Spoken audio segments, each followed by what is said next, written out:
Shalom saudara-saudara terkasih dalam Tuhan. Kita siapkan hati kita untuk ibadah siang hari ini. Ya kan, yang siap, yang masih di luar kita silakan untuk masuk. Oke, sebelum kita mulai, kita dengarkan ada pengumuman untuk minggu ini, kegiatan gereja minggu ini seperti biasa.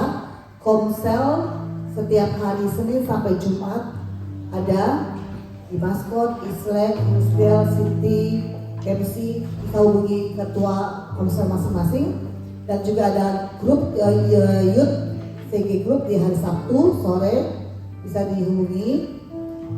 Dan juga Sabtu ini ada ibadah JKI Penuai, bisa kalian lihat di JKI Cire TV di YouTube. Ibadah JKI Penuai Sabtu ini. Dan juga ibadah HOG setiap hari Minggu jam 6 sore secara online. Oke, kita persiapkan hati kita untuk mulai ibadah, kita berdoa. Terima kasih Tuhan untuk hari ini ya Bapak, di mana Kau tetap menyertai kami pada hari ini, sore ini ya Bapak, untuk dapat beribadah ya Bapak. Sungguh Tuhan, kami percaya bukan karena kekurangan kami Bapak, tapi karena kasih karunia-Mu, anugerah-Mu, sehingga kami dapat tetap beribadah ya Bapak. Terima kasih ya Tuhan, Kau berikan ya Bapak hati yang kami untuk menyembah, memuji Engkau ya Bapak. Sungguh Tuhan, kami juga ingin siap hati kami untuk dengar firman-Mu ya Bapak. Kau yang beracara ya Bapak sepanjang ibadah ya Bapak, dari awal pertengahan hingga akhirnya ya Bapak, karena kami percaya Tuhan Kau akan yang memberkati ibadah ini ya Bapak. Terima kasih ya Tuhan, kami serahkan ya Bapak jam-jam ibadah ini pada Kau saja ya Bapak. Kau yang beracara ya Bapak. Terima kasih Yesus, dan di dalam Tuhan Yesus kami berdoa dan mengucap syukur. Amin. Ya, selamat sore semuanya. Kasih senyum dulu dong, beri kakak. Senyum yang terbaik. Jadi yang membuka semuanya dan siap lagi kita bersuka cita dengan sukacita yang luar kita datang sama Tuhan. Nah, kita mau bawa lagu ini Aku Terpaku, jadi biar mengingatkan kita kembali bahwa karya Tuhan atas hidup kita itu besar, indah, sehingga kadang saya pribadi terpaku sama karya Tuhan atas hidup kita. Mari kita mau bilang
kesaksian ya. Katanya beritakanlah firman sampai ke ujung bumi. Katanya sih gitu, tapi nggak tahu kita lakukan apa. Jadi saya teringat tadi waktu tadi Cici Asia, saya panggil Cici, Mbak atau apa? Cici ya. Jadi keinget saya datang ke sini umur 23. Jadi waktu datang tuh umur 23, masih imut-imut, kurus. Pertama kali yang ngajak saya jalan-jalan saya ingat Civila gitu. Langsung diajak ke bawah kolong jembatan Lapelus. Foto saya di situ, kasih mama saya, mak saya di sini. Iya, inget banget gitu bagaimana perjuangan dulu sampai sekarang. Iya, kalau mau diingat-ingat ya secara mendalam. Tadi dibilang di kebaktian yang sebelumnya, kalau misalnya kita merenungkan itu bukan cuma dibaca 24 jam, tapi dinikmati, diserap begitu. Jadi kalau misalnya kita ingat-ingat renungkan kebaikan Tuhan, wah kayaknya kita cuma bisa diam dan terpaku kayak keren banget ya Tuhan. Saya dulu 3 minggu pertama saya udah minta pulang sama teman saya, Pastor Jeffrey itu. Dia marahin saya, kamu tahu nggak berapa banyak orang mau kesini? Kamu mau pulang? Oh iya. Jadi lucu juga ya diomelin teman sebaya kan kayak ya gimana gitu. Tapi ya saya jadi sadar Tuhan bisa pakai siapa aja, Tuhan bisa pakai kanan kiri kita, bisa pakai komunitas ini. Ya saya bersyukur masih ada dalam Tuhan, dalam komunitas ini, dalam komunitas yang membangun seru gitu. Kalau di Indonesia jarang bisa kita saling ajar mengajarkan. Biasanya kan pendeta jaraknya agak jauh sama jemaat. Gitu. Jarang jemaat bisa kasih nasihat ke jemaat. Biasanya kan pendeta terus yang kasih nasihat ke jemaat, jemaat susah kasih nasihat ke pendeta. Kalau di sini kan banyak, Ben, pakaiannya jangan kayak gembel apa gitu ya. Ben, kurusin badan gitu. Kalau di Indo kan suruh kurusin badan kan nanti pendetanya kelihatannya kok kayak nggak diberkati pendetamu. Ya, tapi itulah kebaikan Tuhan. Hari ini kita ingin nyanyikan satu lagu, gimana mari kita kecap kebaikan Tuhan dalam hidup kita. Mari kita semua lagi berdiri.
persiapan hati kita sebelum makan firman, kita memuji menyembah Tuhan. Kita ingat bahwa Tuhan itu adalah mengenal pribadi kita masing-masing. Tidak kita rindu seperti Gustav merindukan air aliran sungai Tuhan. Tidak kita rindu Tuhan melawat kita hari ini, Tuhan menjamah kita hari ini. Kita siapkan hati kita. Seperti rusa yang haus. Seperti rusa yang haus, rindu aliran sungaimu.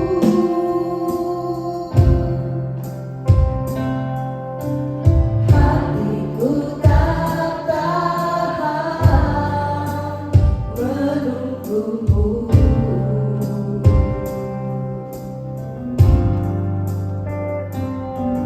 Bagai tanah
Amin.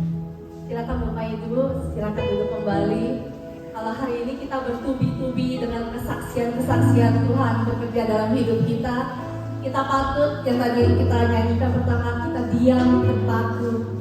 Kita mau rasakan, bahkan kita nikmatin karunia Tuhan yang dianugerahkan buat hidup kita. Benar, katakan amin. Amin. Siapa yang gak bangga sama Tuhan Yesus? Angkat tangan.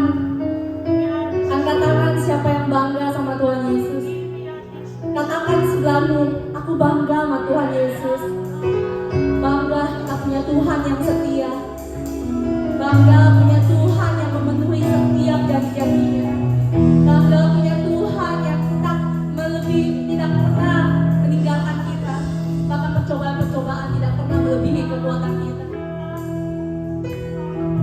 Yang bangga pada Tuhan Yesus, mari kita nyanyikan lagu ini. Ku bangga padamu Yesus.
Tuhan di hadapan-Mu Tuhan. Biarlah Tuhan Kau jadikan kami berkenan Tuhan di hadapan-Mu Tuhan.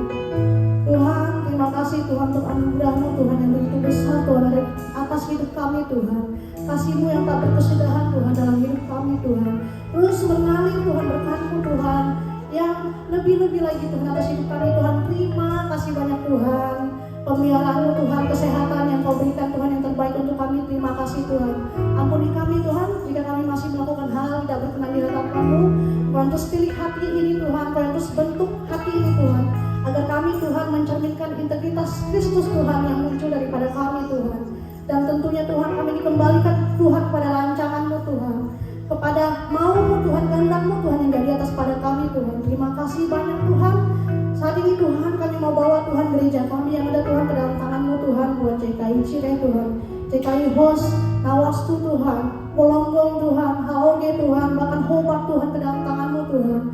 Dan Tuhan gereja yang di luar sana mungkin Tuhan, biarlah Tuhan kami bawa semua gereja ini Tuhan dengan visi misi yang ada Tuhan, yang daripada-Mu Tuhan, biarlah berjalan tegak teguh Tuhan dengan iman yang benar, dasar yang benar Tuhan yang daripada-Mu Tuhan untuk setiap gereja yang ada Tuhan. Kami juga bawa Tuhan pemimpin gembala kami Tuhan, semuanya ke dalam tangan-Mu Tuhan. Biarlah Tuhan Tuhan terus berikan mereka hikmat marifat-Mu Tuhan turun atas mereka Tuhan. Hati Tuhan yang terus murni Tuhan daripada-Mu Tuhan untuk memegang Tuhan, membawa Tuhan semua yang daripada-Mu Tuhan, menyebarkan Tuhan mungkin Tuhan berita-berita baik-Mu Tuhan yang terus dikabarkan Tuhan. Jangan jadikan mereka lelah Tuhan, tapi mereka semakin berapi-api Tuhan untuk menjadikan Tuhan pemimpin lebih banyak lagi Tuhan, meng-create Tuhan pemimpin lebih banyak lagi Tuhan dari mereka Tuhan. Dan juga Tuhan kami juga bawa Tuhan para pelayan-Mu Tuhan ke dalam tangan-Mu. Biarlah Tuhan kami diberikan api yang semakin menyala-nyala Tuhan untuk melayani Engkau Tuhan. Jangan jadikan kami mundur Tuhan, tapi kami semakin maju melangkah bersama Engkau melesat Tuhan. Bahkan kami memberikan Tuhan apa yang terbaik daripada kami Tuhan.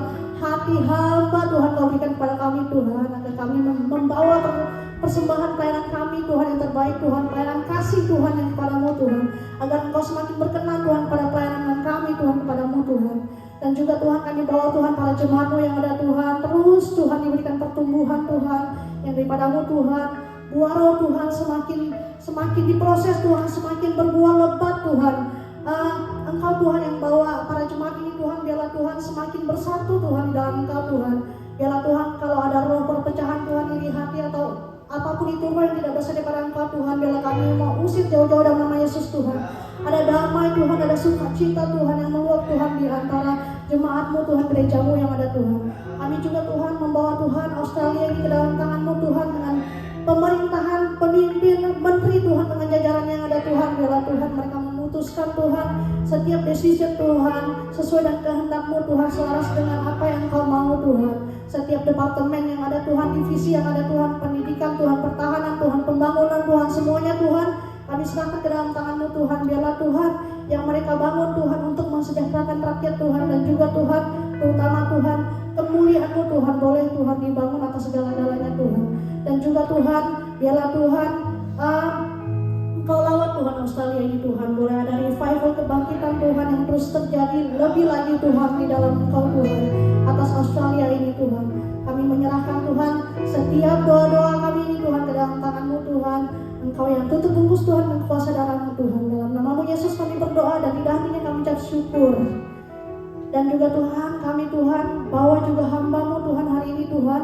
Biarlah Engkau yang urapi Tuhan mulut bibirnya Tuhan, biarlah yang benar Tuhan daripada Engkau Tuhan yang disampaikan Tuhan. Dan juga Tuhan berikan kami hati, buka hati kami, buka pikiran kami Tuhan, agar kami bisa terkoneksi Tuhan dengan Engkau Tuhan. Kami mengerti segala firman-Mu, kami mengerti isi hati-Mu Tuhan. Terima kasih banyak Tuhan, kami serahkan waktu-waktu ini ke dalam tangan-Mu Tuhan, dari awal pertengahan hingga akhirnya Tuhan. Dalam nama-Mu Yesus kami berdoa, amin, amin. Silakan hamba-Nya.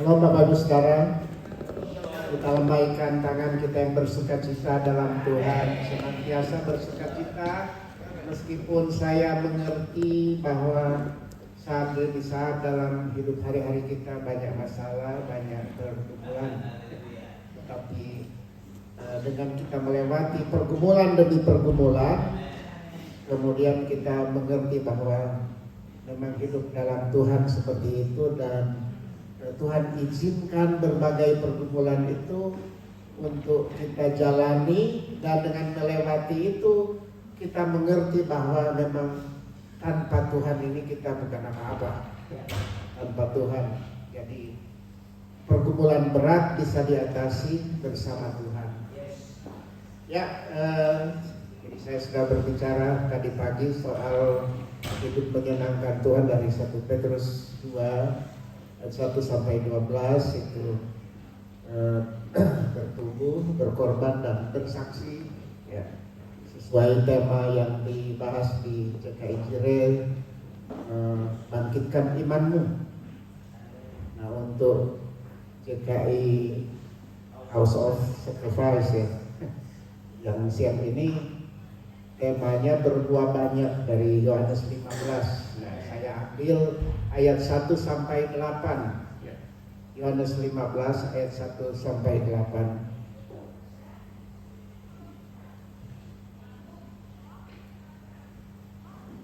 Ya, saya memang dosen untuk ilmu berkhotbah, jadi saya suka membuat khotbah sesuai aturan teori. Jadi mungkin tidak biasa untuk banyak orang, tetapi soalnya kalau saya tidak berkhotbah, tidak menyampaikan sesuai khotbah saya teori, mahasiswa protes. Ajarnya begitu, Bapak sendiri nggak jalanin. Saya buat sistematikanya. Dan biasanya saya ajarkan kalau berkhotbah baiknya teks, ya. Jadi jangan satu ayat, karena kalau satu ayat itu sulit untuk menyampaikan kebenarannya. Ayat itu pasti dia terkait dengan ayat-ayat di sekitarnya, sehingga sebaiknya teks. Nah, teks itu ya 2 ayat, 3 ayat. Nah, ini 8 ayat. Nah, tetapi ketika berbicara tentang teks itu, kita harus lihat dulu konteksnya. Itu secara teori. Itu dalam konteks apa sampai muncul ini Yohanes 15, sedang dalam konteks apa?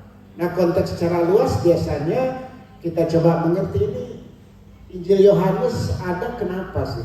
Kenapa ada surat, ada Injil Yohanes, ya? Nah, Injil Yohanes ini ditulis agak berbeda dengan 3 Injil lainnya, Matius, Markus, Lukas, yang suka disebut sinopsis. Yang 3 ini agak sejenis cerita-ceritanya, tapi kalau Yohanes agak berbeda. Kenapa? Karena Injil Yohanes sifatnya itu lebih teologis, lebih filosofis, lebih doktrin, pengajaran, dan terutama tentang Yesus, tentang sifatnya, tentang kepribadiannya, tentang keilahiannya. Siapa sih Yesus itu? Kok begitu heboh gitu? Ya, sejak dari lahirnya sampai dia naik ke surga, begitu menghebohkan. Nah, kita yang sudah membaca Alkitab secara lengkap mudah mengerti. Tapi kalau orang-orang di zaman Tuhan Yesus sulit mengerti. Ini orang yang biasa seperti orang Nazaret, ya. Wah, kami tahu dari kecilnya dia juga main dengan anak saya, kok tiba-tiba dia Tuhan, tiba-tiba dia Allah, Juru Selamat. Ini sering dengan anak saya ini dari kecil ini. Sulit kita ngerti. Tapi kita yang baca Injil kadang-kadang bilang ini kok bodoh sekali mereka, yang mereka segitu dengan Tuhan Yesus kok tidak ngerti-ngerti Yesus. Kita aja yang jauh dari Tuhan Yesus, yang tidak lihat, tidak jalan sama-sama, kita bisa percaya. Ya memang kita baca lengkap, sudah ditulis oleh rasul-rasul dari pengalaman. Tapi kalau saya juga berpikir kalau saya hidup sama-sama Tuhan Yesus, kemungkinan saya juga menolak lah kalau Yesus sebagai Tuhan. Nah, Yohanes itu kira-kira di Efesus dalam masa tuanya diminta oleh penatua-penatua di gereja-gereja di Asia, ya sekali lagi Asia itu sekitar Turki sekarang, ya di sana dikenal ada Galatia, Efesus, Kapadokia, yang 7 jemaat itu tidak ada di sana. Ya diminta untuk menulis tentang Injil yang kira-kira bisa mengungkapkan sebenarnya siapa Yesus itu. Itu karena ada orang Yahudi yang sangat berpengaruh pada waktu itu, namanya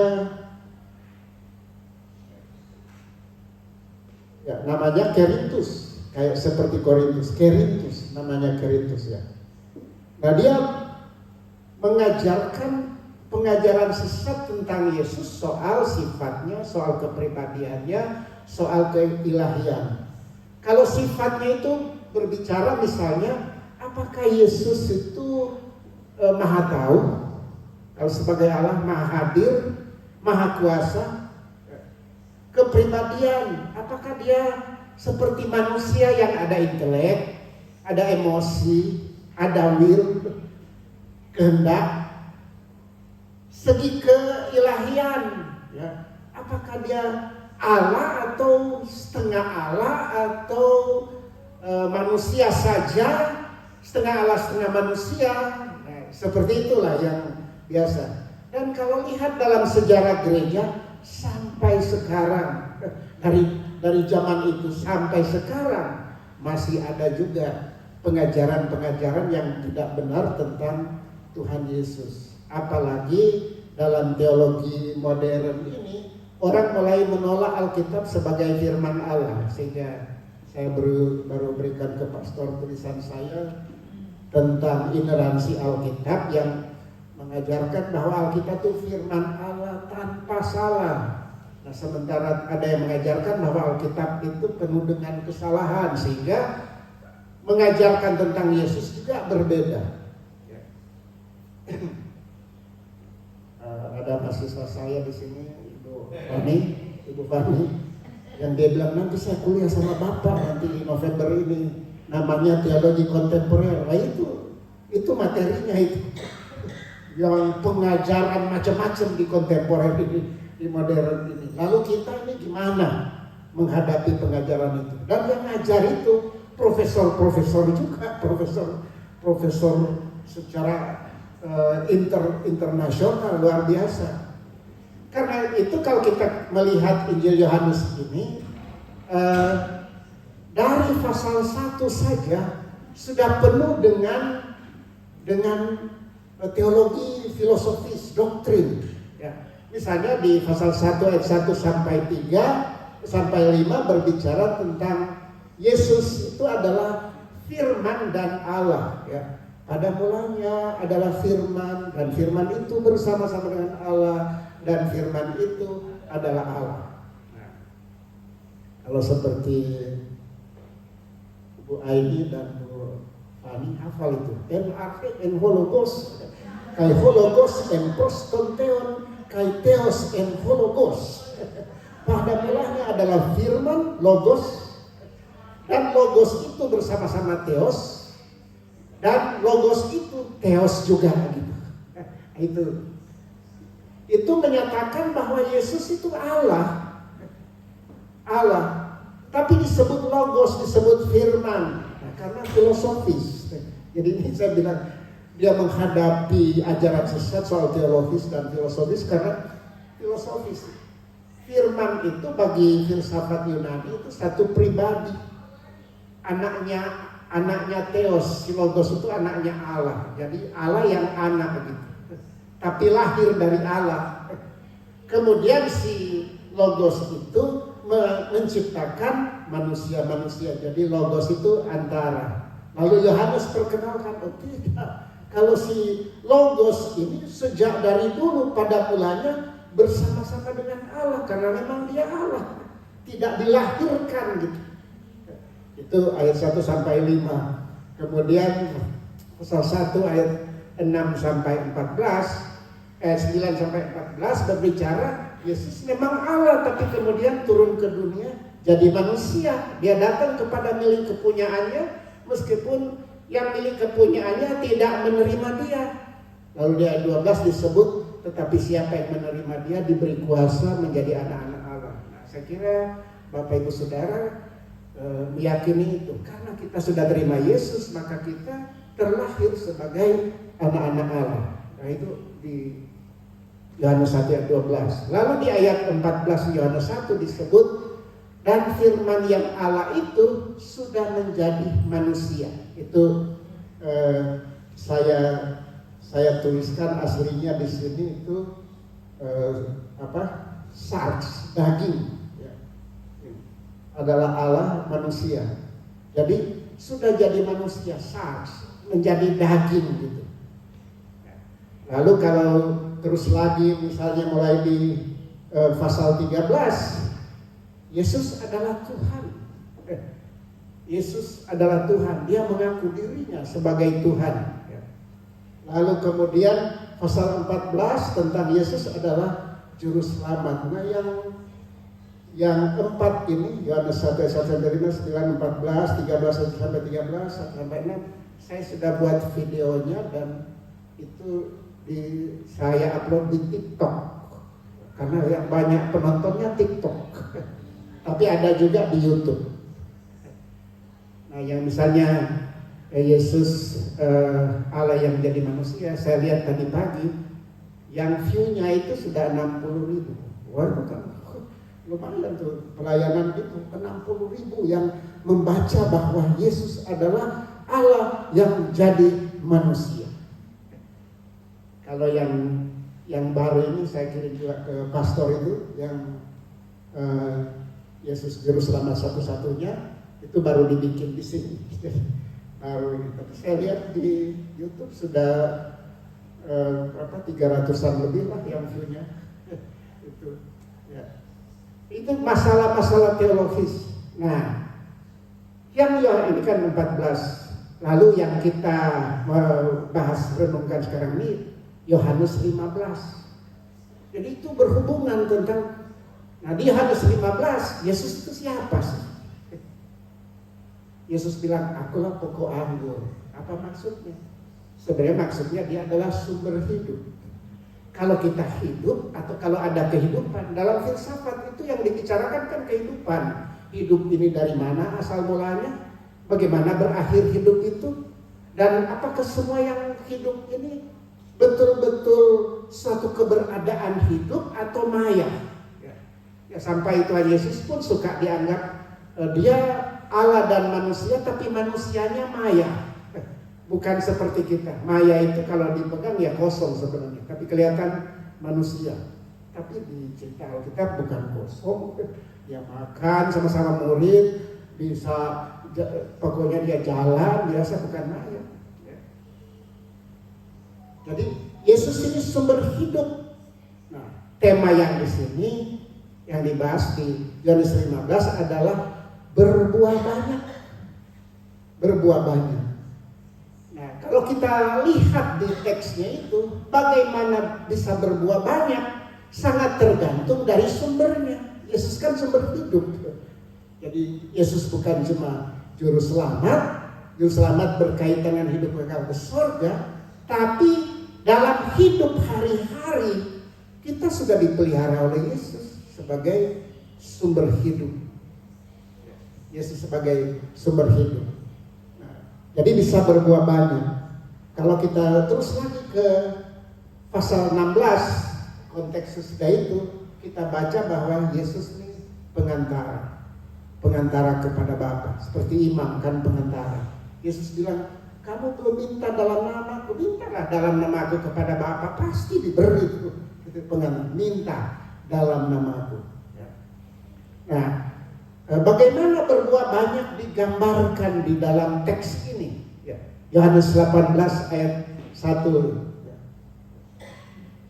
Jadi teks kita berbicara tentang Yesus Kristus sebagai sumber hidup yang menentukan orang percaya dapat berbuah banyak. Menentukan, ya, bukan kita yang menentukan. Jadi dari sumbernya kita bisa berbuah banyak. Nah, pertama perlu ada pembersihan. Yesus bilang, akulah pokok anggur. Jadi pembersihan kita baca di ayat 2 dan 3. Tapi sebaiknya baca dari ayat 1. Kalau bisa bersuara bersama-sama dengan saya membaca ayat 1 sampai 3 sama-sama. Akulah pokok anggur yang benar dan Bapakulah pengusahanya. Setiap ranting padaku yang tidak berbuah dipotongnya, dan setiap ranting yang berbuah dibersihkannya supaya ia lebih banyak berbuah. Ayat 3, kamu memang sudah bersih karena firman Tuhan yang telah kukatakan kepadamu. Jadi soal berbuah banyak sangat tergantung pada sumbernya. Tapi bagaimana itu sumber bisa mengalir, dia bisa keluar buah, sangat tergantung juga apa dibersihkan atau tidak. Jadi untuk bisa berbuah banyak, yang paling penting adalah pembersihan. Nah, poin-poin penting yang kita lihat di sini, bahwa Yesus Kristus adalah pokok anggur. Itu poin penting. Pokok anggur, dialah pokoknya, dialah utamanya, dialah sumbernya. Pokok, sumber. Kemudian Bapa adalah pengusaha kebun anggur. Kalau di Australia mungkin saya belum tahu kalau ada pengusaha kebun anggur. Kalau di Indonesia adalah kayak di Malang mungkin. Tetapi jarang orang Indonesia umumnya mengenal tuh kebun anggur. Tapi kalau di Timur Tengah sangat terkenal. Jadi kalau bilang, oh dia pengusaha kebun anggur, udah tahu lah itu tuan itu. Nah, Bapa pengusaha, tapi yang pokok anggurnya Yesus. Kemudian poin ketiga yang kita lihat, dalam pokok itu ada ranting yang berbuah, tapi ada ranting juga yang tidak berbuah, yang kita lihat di teks itu. Kemudian poin keempat, kalau ranting yang tidak berbuah dipotong oleh pengusaha kebun anggur itu. Apa? Kemudian ranting yang berbuah dibersihkannya. Nya ini si pengusaha itu, si Bapa itu membersihkannya. Tujuannya apa? Supaya lebih banyak berbuah tujuannya. Lalu di ayat 3 disebut kamu memang sudah bersih karena firman yang telah kukatakan kepadamu. Sehingga saya sebut poin di sini, murid Yesus sudah bersih oleh firman Tuhan. Jadi maksudnya selayaknya kalau murid Tuhan, orang yang percaya Tuhan, selayaknya sudah bersih gitu lah. Kamu sudah bersih. Bersih oleh apa? Bersih oleh firman Tuhan. Jadi semua yang menyebabkan tidak berbuah itu harus dibersihkan. Atau menyebabkan kurang berbuah harus dibersihkan. Dan ternyata yang diungkapkan di sini yang membersihkan adalah pengusahanya Bapa, tetapi pembersihnya itu adalah firman Tuhan. Disebut kamu memang sudah bersih oleh firman Tuhan. Jadi firman Tuhan. Jadi setiap orang percaya yang terus belajar membaca firman Tuhan, sekali lagi saya katakan seperti tadi pagi, jangan sekedar membaca. Jangan sekedar yang penting pastor minta usahakan 2 kali setahun atau 3 kali tahun sudah baca, tinggal laporkan saya sudah baca pastor. Harus setiap yang kita baca selalu diterapkan dalam hidup kita. Apa yang perlu saya bersihkan dengan saya membaca firman ini, dan apa yang saya harus lakukan. Jadi bukan cuma bersihkan, apa yang saya harus lakukan. Terus bagaimana saya harus bertahan dalam kondisi sulit sesuai firman Tuhan ini. Itu dilakukan gitu, sehingga betul-betul disebut bersih. Dan kalau seperti begitu, itu Itu rahasianya bisa berbuah banyak. Jadi pembersihan diri, ayat 2-3 yang bicara pembersihan, itu menentukan berbuah banyak. Yang selanjutnya kalau saya lihat di ayat 4-6, saya sebut penempatan diri. Kalau tadi persembahan pembersihan diri, kali ini penempatan diri. Sekali lagi saya suka membuat untuk mudah dimengerti, sebaiknya ya seperti tadi 3B, ya, bertumbuh, berkorban, bersaksi. Ini pasti 3P. Sudah dipastikan yang sekalipun agak dipaksakan ini penempatan. Karena kan maksudnya tinggallah. Itu artinya dirimu di mana ditempatkan, melekat pada pokok atau pisah dari pokok, itu menentukan berbuah banyak. Jadi soal bagaimana penempatan dirimu di dalam Tuhan atau di luar Tuhan, itu penempatan diri.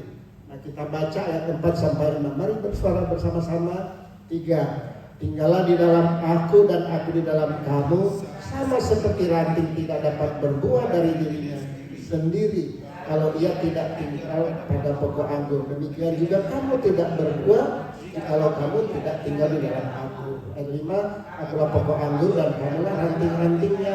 Barang siapa tinggal di dalam aku dan aku di dalam dia, ia berbuah banyak. Sebab di luar aku kamu tidak dapat berbuat apa-apa. Barang siapa tidak tinggal di dalam aku, ia dibuang keluar seperti ranting dan menjadi kering. Kemudian dikumpulkan orang dan dicampakkan ke dalam api lalu dibakar. Ya, ada poin-poin yang saya lihat di ayat 4-6 ini. Poin pertama, posisi ranting dalam penempatan diri itu harus terus melekat pada Yesus Kristus supaya dapat berbuah. Nah, seringkali kita berpikir, kira-kira segimana sih melekatnya? Itu istilah tinggal di sini. Kalau saya lihat secara gramatika, secara tata bahasa, itu terus-menerus. Terus-menerus. Saya lahir di desa, di Minahasa. Jadi sangat akrab dengan pohon-pohon karena di desa. Seringkali pagi saya masuk hutan. Kalau ada pohon-pohon di kebun seperti pohon jambu, pohon mangga, pohon cengkeh, ya anak-anak yang remaja gitu suka tantangan kan. Kita naik di pohon yang tinggi sekali, lalu kita pergi ke ujung rantingnya sampai ayun-ayun. Tapi saya tahu jenis pohonnya, meskipun rantingnya tidak begitu besar tetapi kuat, jadi saya berani di ujung di ranting, padahal tinggi tuh, sekali patah habis gitu. Tapi kan tahu gitu. Jadi saya mengerti itu ranting-ranting. Jadi semua ranting yang karya angin lalu kena robohan pohon lain lalu patah, itu tumbuh aja, tidak lama daun-daunnya mengering. Itu karena apa? Melekatnya sudah bermasalah. Masih melekat tapi patah, tinggal sedikit. Nah itu tunggu aja, tidak lama kemudian lepas betul. Jadi soal penempatan diri itu penting, dan bagaimana mempertahankan supaya tetap kuat melekatnya. Semua masalah, entah seperti saya katakan, entah angin, badai, entah pohon yang lain yang jatuh di pinggirnya, di sekitarnya kemudian menyebar, itu patah, usahakan dihindari. Ya, dalam hidup kita kan seperti begitu. Kadang kita membiarkan badai yang sedang menimpa diri, dibiarin tidak apa-apa, lama-lama itu yang menjauhkan kita dari Tuhan. Dan tidak heran kalau udah seperti begitu, jangan tanya berbuah banyak atau tidak berbuah. Kalau masih berbuah lumayan, tapi tidak berbuah, kenapa? Copot dari situ. Jadi penempatan diri sangat penting. Kemudian ranting sama dengan orang percaya, yang bukan sumber buah. Kalau di ayat 4, kamu ini katanya seperti ranting. Jadi yang dimaksud dengan ranting ini orang percaya. Seperti ranting dia tidak bisa berbuah dari dirinya, dari rantingnya. Sama kita juga orang percaya tidak bisa berbuah dari diri kita sendiri. Itu yang saya katakan ditentukan oleh sumber. Dan supaya kita bisa berbuah harus melekat pada sumber penempatan diri. Dan melekat itu harus tetap dipertahankan, dipelihara supaya tetap melekat. Kemudian poin ketiga yang saya lihat, orang percaya terus dalam posisi melekat pada Yesus Kristus itu akan berbuah banyak. Kalau kita lihat di ayat 5, akulah pokok anggur dan kamulah ranting-rantingnya, barang siapa tinggal di dalam aku dan aku di dalam dia, ia berbuah banyak. Ia berbuah banyak. Sebab di luar aku kamu tidak dapat berbuat apa-apa. Sumbernya dia. Tapi ada pekerjaan kita yang pertama tadi, pembersihan diri. Kemudian pekerjaan 2, memelihara soal penempatan diri, tetap melekat untuk bisa berbuah banyak. Karena tidak bisa apa-apa kita, sumbernya dari dia. Tapi meskipun melekat, kalau tidak bersih, ada buah sih, tapi tidak berbuah banyak. Padahal Tuhan mau kita berbuah banyak. Kemudian yang ketiga, kalau saya lihat di sini, saya sebut penyandaran diri. Saya berusaha untuk tela gitu, apa itu yang cocok, penyandaran diri. Penyandaran diri yang saya maksud di sini adalah dalam perjalanan hidup hari-hari kita itu Tuhan bilang mintalah. Jadi artinya ya bersandar kepada siapa lagi nih saya mau minta kepada siapa lagi? Kalau nggak punya, kepada siapa lagi saya minta ya? Jadi penyandaran diri dan penempatan diri agak beda. Kalau penempatan diri soal bagaimana kita melekat pada Tuhan. Tapi penyandaran diri menuntut kita minta gitu. Minta kita baca ayatnya di 7 dan 8. Jikalau kamu tinggal di dalam aku dan firmanku tinggal di dalam kamu, mintalah apa saja yang kamu kehendaki dan kamu akan menerimanya. Wah, saya suka ngomong ini, bodoh sekali ini orang-orang percaya nggak mau minta, padahal disuruh minta apa saja loh. Yang aneh-aneh pun nggak apa-apa, minta aja. Yang mustahil pun nggak apa-apa, minta aja. Ya seperti kesaksian Ibu Hadis ya, Kesia, begitu. Mustahil semua, tapi ya minta aja. Nah, pengalaman saya juga selama 48 tahun mengikut Tuhan. Saya pendeta dilantik tahun 80, jadi sudah 42 tahun sebagai pendeta. Ya. Tetapi sebelumnya saya sudah percaya Tuhan, sudah melayani belum pendeta. Ya, total kira-kira 48 tahun saya sudah ikut Tuhan. Dan saya begitu, saya pegang firman ini. Pokoknya yang aneh pun nggak bisa lah, nggak saya minta aja. Ya, kalau dikasih, puji Tuhan. Nggak dikasih juga tetap bersyukur. Nggak dikasih juga, saya tetap berpikir oh Tuhan nggak kasih. Menurut saya itu Tuhan tunda aja, belum dikasih sekarang, tapi tunggu aja. Ya betul bisa. Dan itu yang saya alami selama 48 tahun ini, memang Tuhan tidak mengecewakan. Nah saya kira Tuhan juga tidak mengecewakan saudara. Amin saudara. Minta bersandarnya kepada siapa? Kepada Tuhan. Jangan bersandar, oh si bos saya, oh perusahaan saya. Ya, memang kita bekerja di situ, disitulah Tuhan menyalurkan berkat. Tapi bersandarnya harus kepada Tuhan.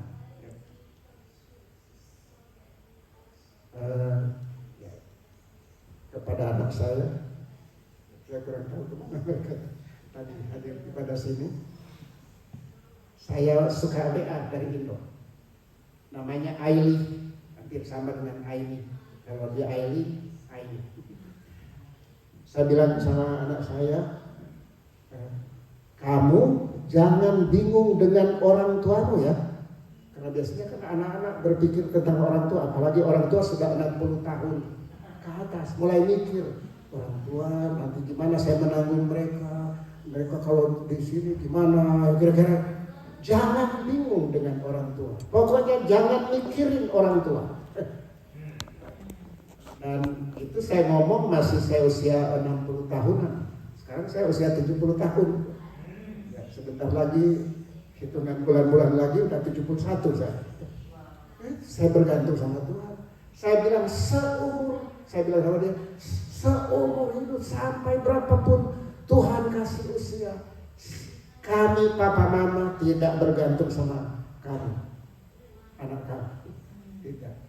Meskipun kalau datang ke sini seringkali teman-teman sini sudah di sini aja, karena anak sudah cukup baik, sudah punya apartemen sendiri, sudah beli sendiri, sudah kerja, udah oke apa semua.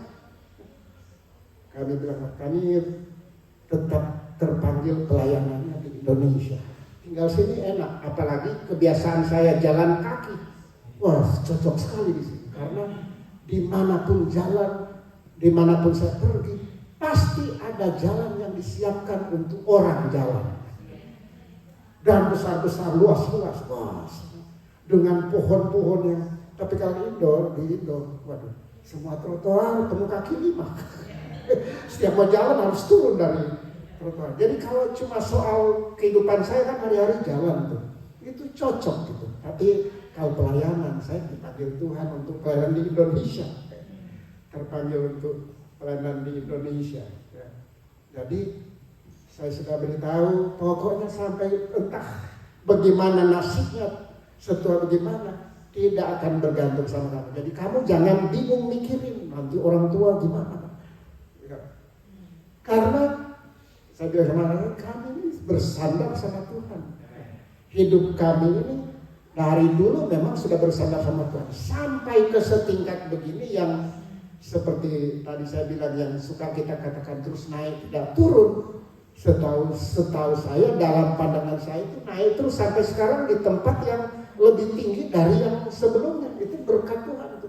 Terus seperti itu. Terus naik. Jadi tidak khawatir. Karena manusia seperti anak, dia udah oke segala macam.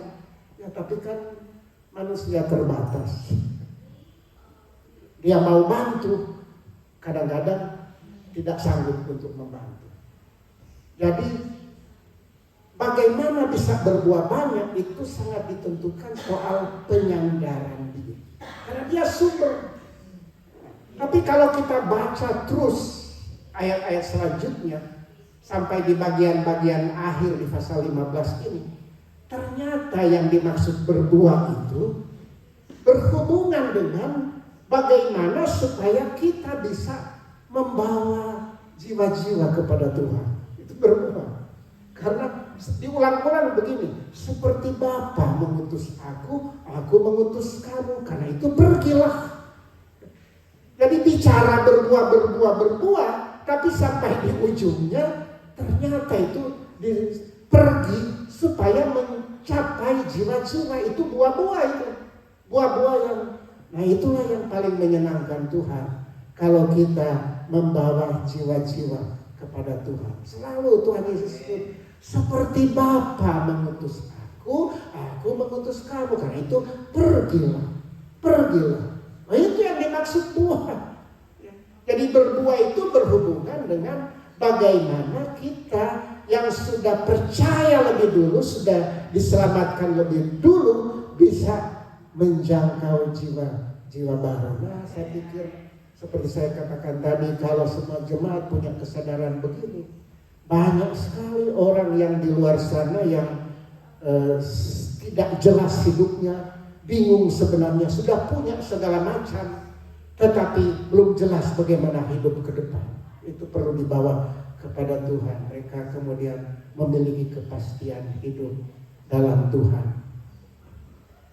Nah, jadi saya lihat berbuah banyak itu setidaknya ada step-stepnya. Stepnya itu 3P. Jadi ada step 1, step 2, step 3. Yang step 1-nya itu ada pembersihan diri. Kalau mau berbuah banyak, cobalah dengan firman Tuhan, lihat apa yang perlu dibereskan dalam hidup kita, supaya betul kita dipakai Tuhan, bisa membawa jiwa-jiwa. Karena membawa jiwa-jiwa itu, bersaksi itu, untuk membawa jiwa bukan sekedar verbal, bicara soal Yesus, tapi juga kehidupan kita dilihat orang menarik, sehingga mereka bertanya, kok kamu bisa hidup? Ya soalnya saya sudah dibaharui dalam Tuhan. Dia juga kemudian mau kan, jadi verbal dan hidup. Kemudian langkah kedua, penempatan diri.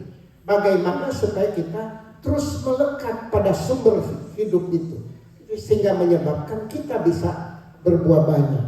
Lalu kemudian yang ketiga adalah penyandaran diri. Sekali lagi, dia adalah sumber, bergantung sepenuhnya, bersandar sepenuhnya kepada Dia, menyebabkan kita sebagai ranting-ranting yang berbuah banyak. Lalu dikunci di bagian firman ini, dengan kita berbuah banyak itulah kita mempermuliakan Allah. Allah dimuliakan karena kita berbuah banyak. Jadi karena dilihat begitu lebat buah dalam hidup kita, akhirnya orang bilang, oh karena Allah. Jadi Allah dimuliakan melalui hidup kita. Kiranya firman Tuhan jadi berkat bagi kita. Kita beri kemuliaan untuk Tuhan. Kita berdoa. Kita bangkit berdiri sambil kita menaikkan satu pujian.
Hambamu sudah berhenti bicara, tapi Roh Kudus-Mu terus berbicara untuk setiap kami, sehingga firman-Mu tidak lenyap dari ingatan dan renungan kami, sehingga kami terus mau bisa diubah oleh firman-Mu.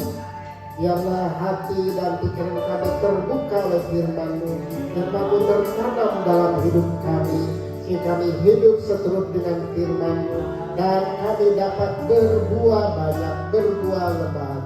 Dalam nama Yesus kami berdoa, mengucap syukur. Haleluya. Kita sudah diberkati firman Tuhan. Sama-sama kita katakan amin.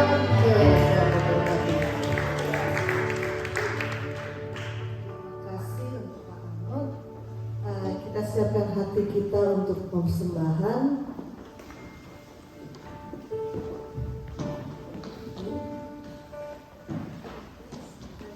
Praise kids.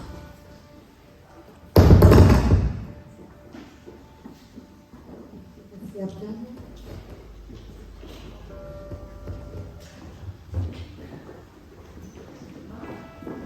Kita siapkan hati kita untuk memberi yang terbaik untuk Tuhan. Kita berdoa dulu. Tuhan, terima kasih ya Tuhan untuk firman-Mu yang Kau telah berikan, sampaikan pada firman hamba-Mu ya Bapak. Bila firman-Mu dapat kami lakukan dalam kehidupan kami ya Bapak, dapat menjadi semangat dalam kehidupan kami, biar kami dapat terus ya Bapak bertumbuh dalam Kau ya Bapak. Terima kasih Tuhan, tiba saatnya kami saat ini Bapak untuk memberikan persembahan ya Bapak. Dan Kau berkati ya persembahan yang kami berikan ya Bapak. Tangan-tangan yang memberi ya Bapak, Kau berkati ya Bapak. Persembahan persepuluhan, persembahan kita bersyukur, persembahan apapun juga ya Bapak, kami percaya Tuhan Kau akan berkati persembahan ya Bapak untuk dapat digunakan untuk memperluas kerajaan ya Tuhan. Terima kasih ya Tuhan, kami silakan pada Kau saja.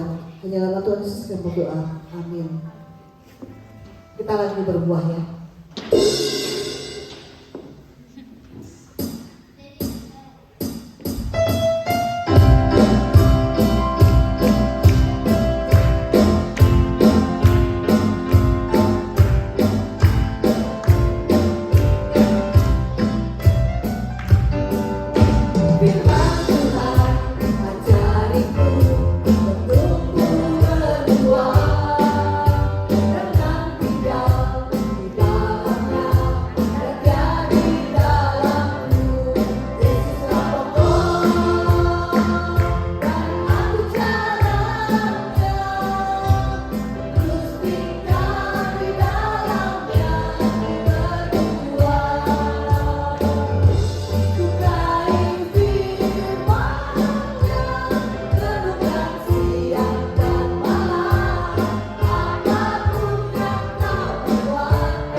Terima kasih Pak Arnold yang sudah sharing firman Tuhan dari pagi sampai siang ini. Kita semua diberkati, amin.